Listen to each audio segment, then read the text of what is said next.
Okay, now for the Raider. The Raider has a lot of things that can go wrong, parts that can get in the way of the plunger or the priming mechanism or the bolt sled, because everything is sideways. So the plunger and bolt sled assembly have to be held in place by those two rails with the silver screws. And the screws have been taken out of this already, so we'll just get right to it.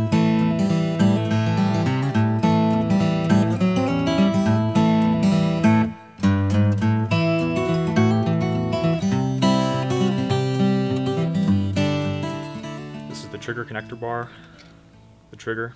Trigger likes to get popped out of place, makes it very difficult to assemble the shell. Trigger catch spring, which miraculously did not shoot off into oblivion, and the extra dart holder, which I don't know if anybody uses these.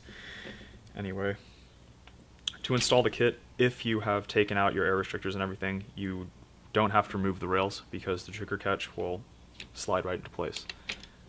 But let's say you do have to remove the rails.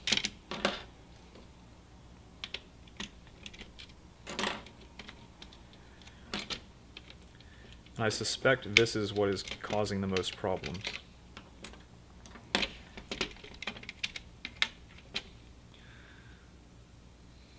The two sides of the plunger that ride below the rails.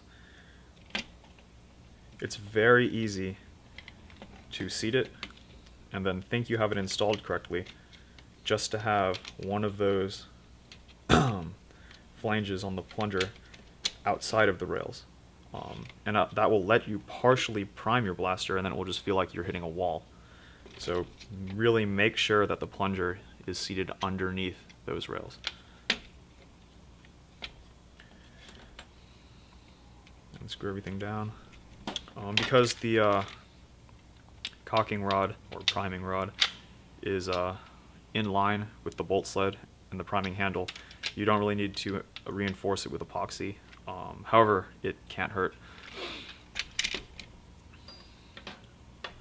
Take your trigger catch without the spring and it will just pop into place, and it should move freely. At this point, you can go ahead and test a prime just to make sure your plunger is in fact seated correctly. And bring everything forward.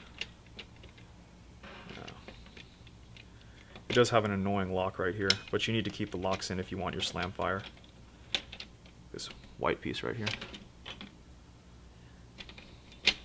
Bring it forward. Alright, there you go. Trigger bar.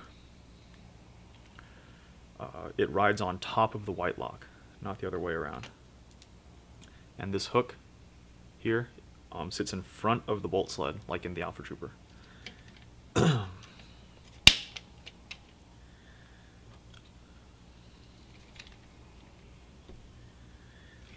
see, this spring, I think the Alpha Trooper is the easiest to install because the spring really just gets held in place by the shell. With the Raider, it likes to shoot off. But if you're careful, you can just balance it like that, or do like with the long strike and try and install it at the very end. Or, this is the stock spring by the way,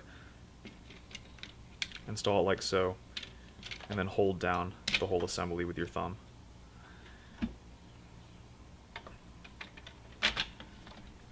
Put the shell on.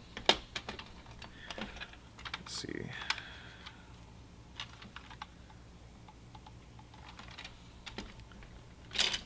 Oh, there goes the spring. In this case, the trigger connector bar is not seated correctly. As you can see, it's not making contact with this white lock. It's sitting on top of the tip of the lock. So we gotta move it back. There you go. I mean, honestly, these little trigger catch springs they can become the bane of your existence if you're not careful. Okay, the Raider trigger likes to pop out of place like this.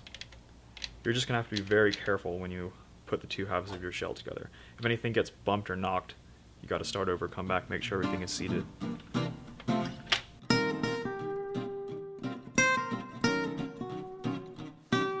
This time, it is the trigger catch, canted over to one side. So what I'm going to do is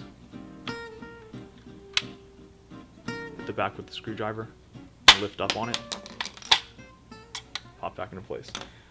And this has a tendency to fall out. If you want to keep it, which I don't on most of my blasters, but you just open up the grip and it'll slide in. Do some test fires with the stock spring just to make sure everything is working.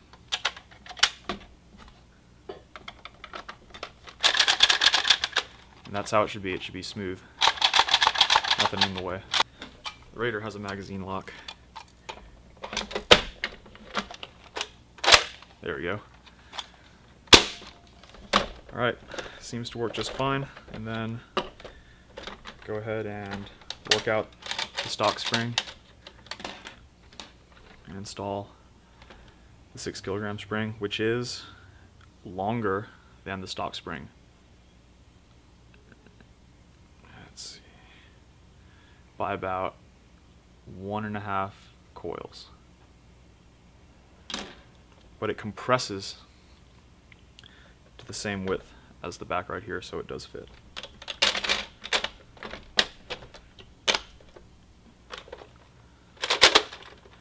And it's quite a bit harder to prime because of the angles here, but it's not actually catching on anything, it's just difficult to prime because it's much stiffer. There you go. So we've received a few complaints about the difficulty of priming, but there's not much we can do. It's just how powerful the springs are. You can always go back to stock, but you know, the spring is what's going to give you your performance, especially out of the Raider because it has such a tight fake barrel. It interferes with the range a lot. And let's shoot the window. Alright, that's the Raider.